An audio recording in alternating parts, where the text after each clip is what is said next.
Marami akong nakikitang problema to. Yung pag-accidentally natatanggal nila yung freehub body nila sa hubs. Tapos, hindi na nila mabalik. Sinasabi ng ibang expert, ikutan mo ng PC or sinulid. Tapos, pag naikutan mo na, pwede mo nang ipasok sa hubs. Tama naman, pwede naman talaga yung hack na yon.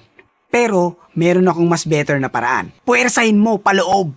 Joke lang. Ganito, madalas sa mga ganyang hubs, meron yung rubber seal. It's either sumama yan sa free hub nung natanggal o nagstay yan dun sa hubs. Natatanggal yon, so pwede mong kunin yan. Tapos ilagay mo ngayon yun sa free hub, siguraduhin mo lang na tama yung posisyon.